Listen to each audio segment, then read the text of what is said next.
Welcome everybody to another hashtag Real Talk podcast. This is where we bring you inspiring, motivating and empowering content to take your life to the next level. Now, what we're looking to do, a special episode every week on a Wednesday. We're going to have a GenInvest takeover of hashtag Real Talk, and we're bringing in our good friend, Mr. Gary. Gary, tell them a little bit about yourself. If they don't know anything about you before, they didn't see episode 1. Yeah, so our company, we have the financial education program for primary schools, and our company is called Keep On Squirreling. Excellent. And once again, this guy is a thought leader teaching children the complexities of finance, what we think of finance, drilling it down in a very simple way that they can implement straight away. And we believe that you can implement into your lives too. So let's really get on to this. We're going to be talking about some principles that I really believe from all of my years of study. And once again,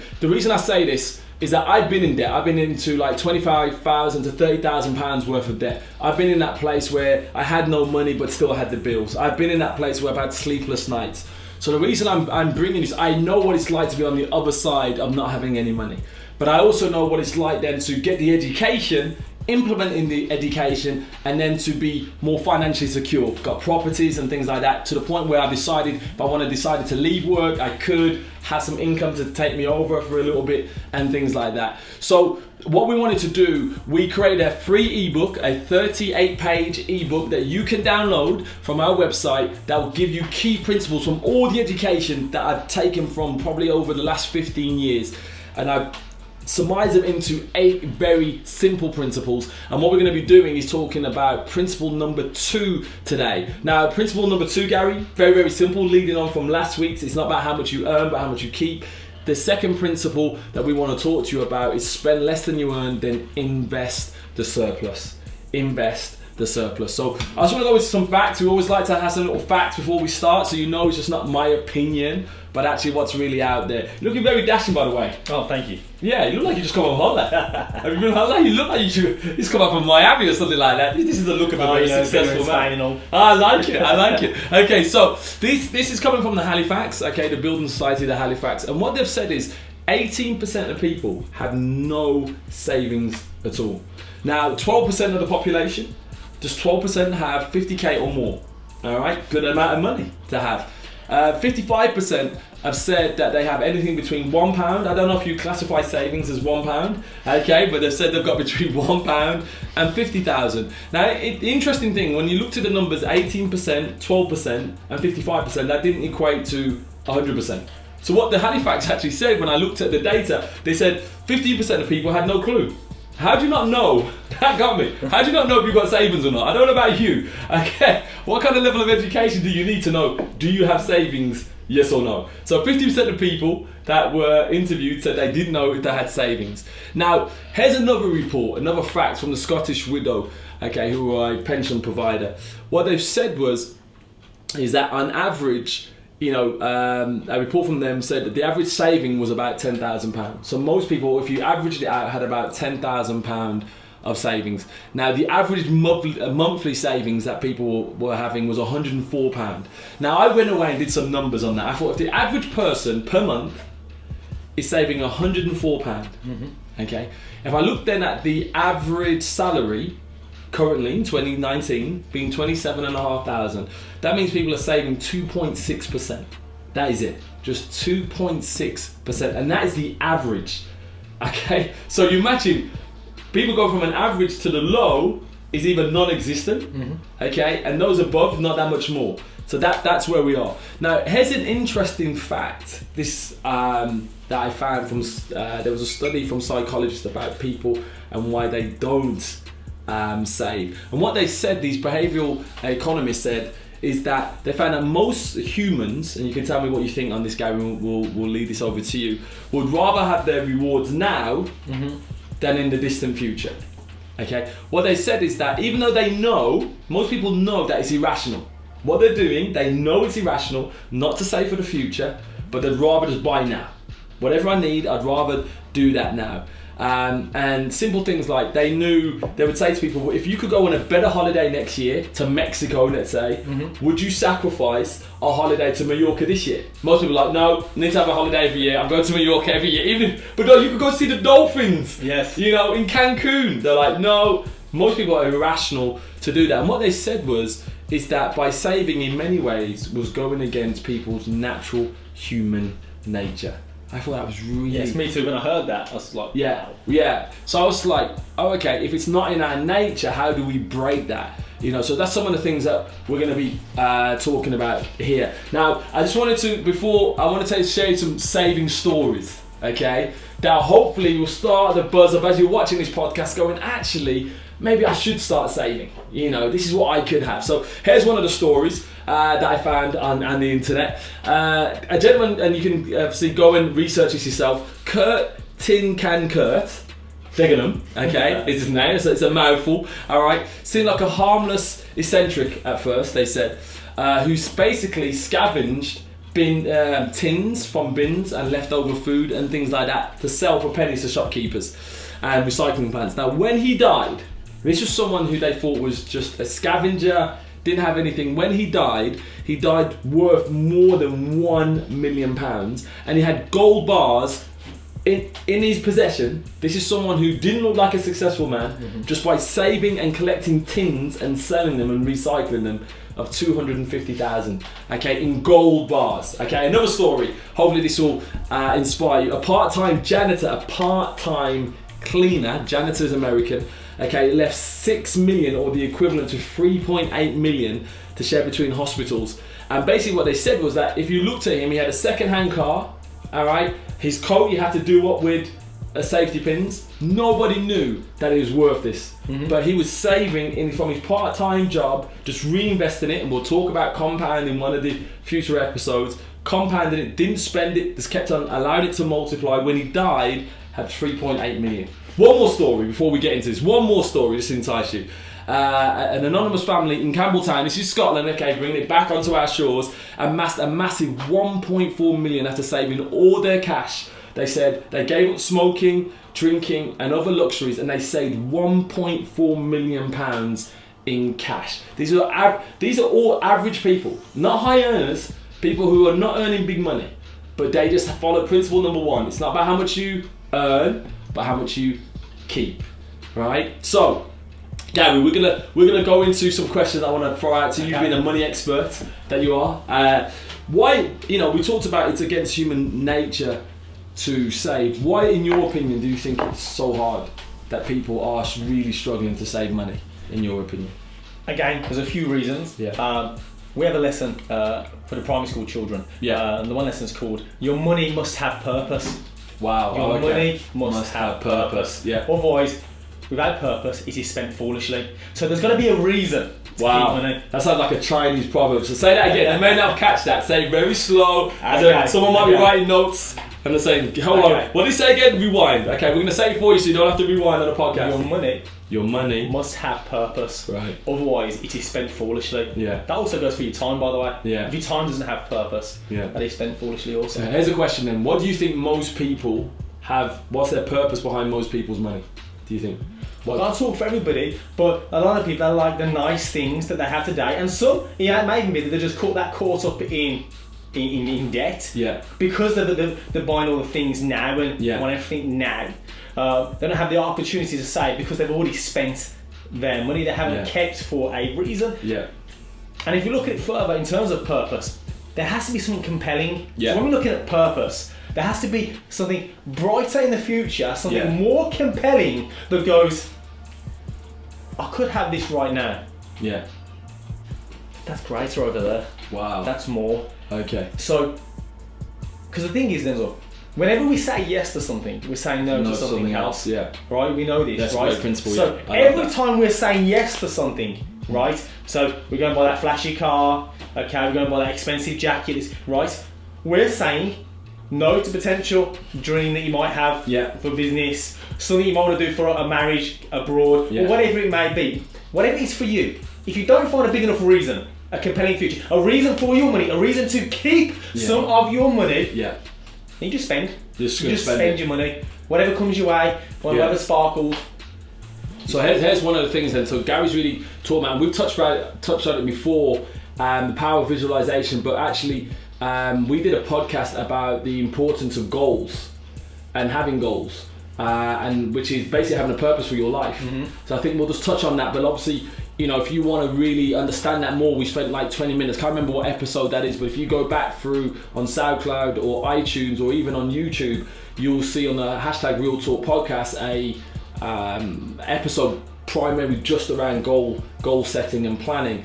But one of the things that they said is someone who has a goal, just talking about making money now, not even saving money, someone who has a goal compared to most people, which was like 84%, something like that, who don't have a goal, the Harvard and Yale study said, they will go on to earn double the amount. So imagine the person who doesn't have a goal, okay, compared to those people who have a goal, you'll go on to earn double the amount. Now here's the interesting thing, 12% of people who have a goal and a plan, compared to the 84% who don't, will go on to earn 10 times more.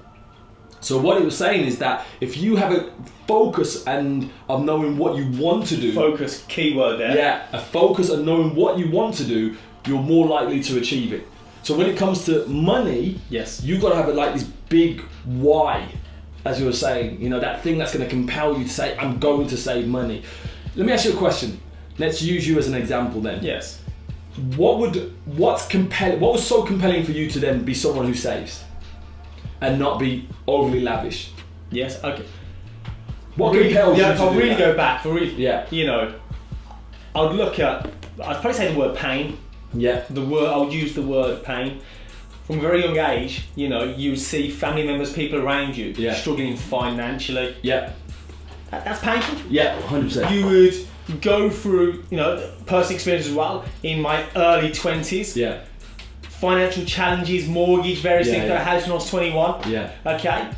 Pain. You can see the impact it has on relationships. Yeah. So it was through pain, through life experience of going, there must be a better way. Yeah. There must be some, you know, you can't just keep going through struggle and pain. Yeah. And then it also gets to the point where you see your family struggling, you go, actually, I want to make a difference for you. So then it starts creating reasons to keep money. Yeah. I tell you, you know, it's so funny because I think you're right there. You're either going to be motivated by pain or pleasure. They say that, don't they? You're either going to be motivated by pain or pleasure. And I was very much like that. I grew up in poverty. You know, I remember my mom having no money. I remember one day being at home and, you know, she opened her purse and literally she had 2 pence. I know what it was like. I'm talking major pop. There was no food in the house. I remember all she had was water and flour, and she had to make some dumplings or something like that. And that literally all she had. And I remember in those moments. And I remember my 13th birthday. I'll share this. 13th birthday. My mom never had any money for I was becoming a teenager, 13. And she had no money. And I remember on my birthday, I went and cut the grass. Literally, that was the highlight of my day. I cut the grass and I said to myself from an early age, I will not be poor.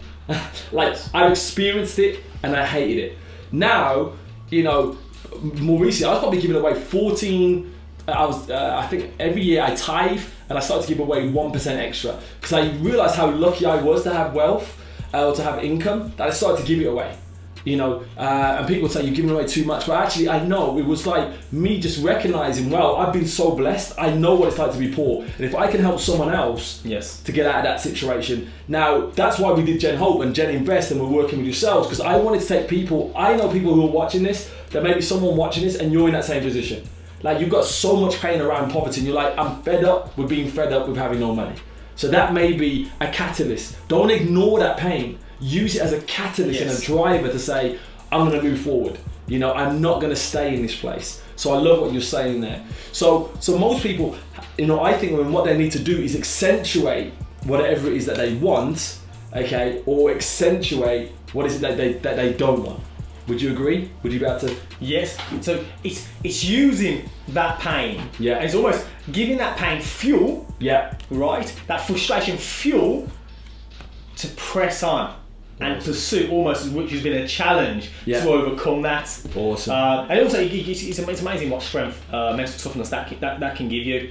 Because I remember an experience in terms of pain and family. I remember there was a point where my dad was working 2 jobs. Yeah. And he was doing like a shift of something like 7-4 for the daytime shift, and then he was having to do a 5-12. Wow. Right? And I remember, Crazy. I had a paper round from the age of 13, Yeah. so I began about 5:30. Yeah. I remember seeing my dad in the living room, you know, just kind of like kneeling over in the dark at like 5:30, 6 o'clock in the morning. Just shattered. Just absolutely shattered, knowing that he's not going to be finishing work till 12 o'clock at night. Wow. And you see that, and I'll be then cycling, you know, early morning, thinking about when I'm older. I still want to make a difference. When, you know, but painful to see. Come on. Right, so we've seen accentuate the thing. That was a bonus as well. I was planning to talk about, but it is a bonus. Now we've got to get away from this mindset of obviously the average, as I said from the studies, of being 2.6. That's all we're putting away. Okay, that is not going to set you free. Yes. Okay, 2.6. If that's the average. Okay, going back to, and we said it in the other video, but just quickly, once again, what should we be aiming for? Okay, so 2.6 is what is the average, national average, but what should we be aiming for? Just quickly, we're going to move on, because I know we talked about this in our last video. Yes, that's absolutely fine. Well, in the primary schools, we teach the children to save 20%. Okay, so for adults as well, you want to be aiming to save 20%. Now we understand we may hear, right, I've got large debts, can't do anything like that, not possible, start with 1%. Wow. Save 1%. Save 1%, and then you want to be working towards, what should your big goal be? For savings particularly, so we're looking at the saving money pot, or the saving account, 20%. Perfect, okay, that's what you should be aiming for. Okay, you may not be able to get there now, but that's what you should be aiming for. So going back to what we then talked about, the financial principle is, okay, spend less than you earn and then invest it. Now I want to talk about one of the problems I think that's out there at the moment. I don't believe anyone sees themselves as investors. I think that, if you say the word investors, it's this magical thing that Warren Buffett or these top people on TV, but actually all of us should be investors. And the problem is, if you're not an investor, you're a consumer. Okay, and most people just consume and consume. Well, guess what? Investors are investing. The rich are doing what? Investing. Yes. The poor are doing what? Consuming. And I think one of the things that I wanted to talk about is, why do you think that people are not, because obviously the principle is save it, but then invest it. Why do you think so many people are not talking about investing or being investors? Why are so many people scared of that, do you think? Well, I don't even think it's just about investing itself. How many people, if you look at the home or the family unit, how many people around the dinner table or within the home are actually talking about saving period with their children? Right. How many husbands and wives or whatever it may be are actually talking about money management or putting some money aside for the future, for their savings? So if many are not discussing saving, keeping some money, period. If they're not talking about keeping, then the odds of them talking about investing, especially when for many it can seem so complex, scary, high risk. So that's the thing. I think that's the point I wanted to make, is that why would I save if the idea of investing is scary? And I think that's the one thing I want to break down. Investing is not algebra.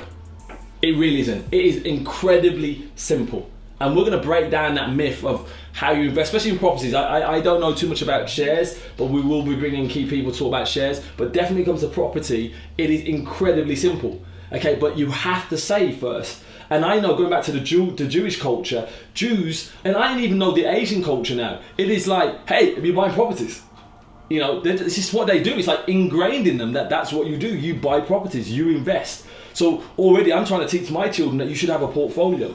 And if you don't teach your kids that, why would they save any of their money? My daughter now, okay, they've got a great principle. They don't want to spend any of their money.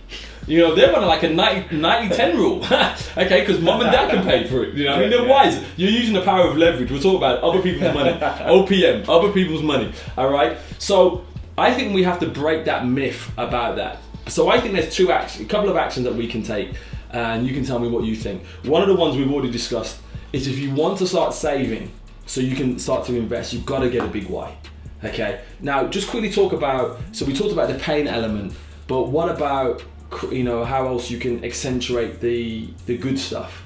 Do you see what I mean? Like, do you have like bigger goals that you're trying to invest for the future as well? So are we talking about saving now or investing? Yeah, saving to invest. Because don't forget, savings is to invest in the long, have it in the bank. Let me just put it out there. If you're saving money and you just got it in a bank account, getting 2%, when you actually equate the price of inflation, you're decreasing on your money. So for your savings, we put that in there. So where we come from in GenInvest is about you should become an investor. Okay, but obviously I appreciate when you're talking to children, it's about saving. Yes, because we have a separate money pot for the children, we have a saving and we have an investing. But so what you're talking about is investing. Why have that goal? Yeah, why? What do you say to the children of, to stop them from going? Because I saw this greater thing, and a child went on stage, and he was a 6-year-old, and the guy said, "I've got one lollipop." Yes. Okay, he had one lollipop. This is the real thing. I saw it with my own eyes. And he says, "I've got a big basket over here with sweets and a crisp and everything." He says, "You can either have this lollipop now, or in an hour, or it was 2 hours. You can have the big bowl." What do you think he picked? The lollipop now. The lollipop now. The very much the marshmallow test. 100%. It was incredible. I couldn't believe it. Instant delay gratification. So how do you teach children to get past that? How do you teach children then to say, "Yeah, I know what Gary's saying, but..." Within them, they've got to find the big enough why, the reason, the motivation. So you've got to help them find that reason. They've got to see something in the future, because you know that we save for certain things, and there's a different level then to invest for certain things. Got to find the reason. They've got to know the reason. Right. So so one of the tips, you've got to find your reason. Got to find your reason. And also for children, we've got to make it fun. We've got to make it, everything we do with the children, we've got to make it incredibly fun. But in terms of children. But in terms of, for adults as well, there has to be a reason to invest. And you've got to make it fun for adults. Yes. If you're saving, it's not going to be fun. Like, one day I want a Range Rover. I want to live in LA. There's so many dreams I have. So it's exciting for me. That's why I'm doing it. That's why I'm putting in the work, and I'm not spending as much. So I can invest in doing these videos and things like that. So I've been, putting my money aside so I can do these things because I saw a bigger picture. So you're 100% right. The other thing I want to say as well is, set yourself a budget. If you don't budget, as I said, have a purpose, you won't do it. What I'll say to you is that coming up on our website, there is a budget document where you can set your budget and you walk through how to set budgets and how you can manage that month by month. So go to the website, you'll be able to download that from our website, Financial Planner. So get a budget. Do you think that's important, having setting a budget at the beginning of the year? Do you think that makes a big bearing on? Budgets are only, incredibly important. However you do that, whichever approach that you use. We use the money pot principle for the children. It's one of the simplest ways to budget, to manage your money. But whichever way you learn to budget, it is key. Budgeting is key. You need to know where your money is going. The other thing that I was thinking about, what else could help to drive that forward, is get an accountability partner. Someone who's saying to you, how's it going? Do you see what I mean? And someone you can be honest with. Maybe your partner, your wife. Sit down with your partner. So many people don't talk about your money with their partners, which is crazy, but they can be your accountability partner and saying, okay, look, we set this budget, we're not going over. Do you see what I mean? Like, me and my partner, we already talk like that. And I'm like, well, we can't go out because we've gone over budget. And I'm not afraid to say that. So we're each other's accountability partners. Would you suggest that? Highly. If you can have mentors, coaches, accountability, friends, partners, circles, absolutely. You're absolutely right. It makes such a difference. So get yourself a coach. One of the things we're going to be talking about later, we have a program that helps you with that. We're not trying to tell you have to go down that route. You can do it yourself, but get an accountability partner. But if you can't find that and you want help, we can help with that. The fourth thing I would say is, going back to what we said, research investing. Research it. It's not scary. You bought a property, you've got a couple of properties now. Was it scary? Was it scary? Was it once you break down the information you think is scary, okay, and then I think with experience, again, it comes down to mental accountabilities. It doesn't become scary enough. So the thing is, what I would say to you, for apologies, we had a dog here, this is a real thing in my home, is one of the things that we say is that you like anything, if you drive a car, okay, it can be scary. But once you've done it, you just jump in your car and it becomes natural. So what I would say to you is, listen, get over the fear of investing. We're here to help, okay? But there's so much research. You don't need us. Google it. It's everywhere. So get that experience. So those are some tips, okay? So remember, it's, spend less than you earn so you can invest the surplus. You've got to become an investor. I don't care what situation you are, what your background is. You don't need a degree to invest. Okay, you don't have to be highly educated, but you must get financial education to become an investor, so you can stop being a consumer. That's how the rich get rich. They can, they trade money for money, not money for time. So please have a look at that. So listen, thank you for listening to our hashtag Real Talk podcast today. Remember, it's your responsibility, no one else's, not Gary's, not mine, not the government's, not big business, for you to secure your financial future. You've got to start by taking action today. Now, one of the things, obviously, for the first person who comments, just to give us your feedback, we will send you the financial planner that I talked about earlier, where you can put on your budgets and things like that. Obviously, visit the GenInvest page and you can get, and obviously the details will be below, you can get the 38-page free ebook, which gives you all these principles that will set you on the path to financial security. Gary, have you got anything that you'd like to give away to anyone who may be watching this, maybe a head teacher, especially because you're in schools, or teachers and things like that? So the head teachers for primary schools, we do free presentations. Yeah. So we're happy to come to one of your head teacher events, your consortiums, and come along and do one of the free presentations. But also do note that we do boom boom pow. Love that. Boom boom pow. Assemblies, a taster from the program for students also. So do reach out, and you can find information on the Keep On Schooling website, where you'll also see the social media links. Excellent. So once again, please subscribe on SoundCloud, iTunes. Please leave us your comments. Okay, we do this and we do it for free. Basically, we want to be able to bless you and take your life to the next level. So God bless you, and we'll see you soon. Bye bye.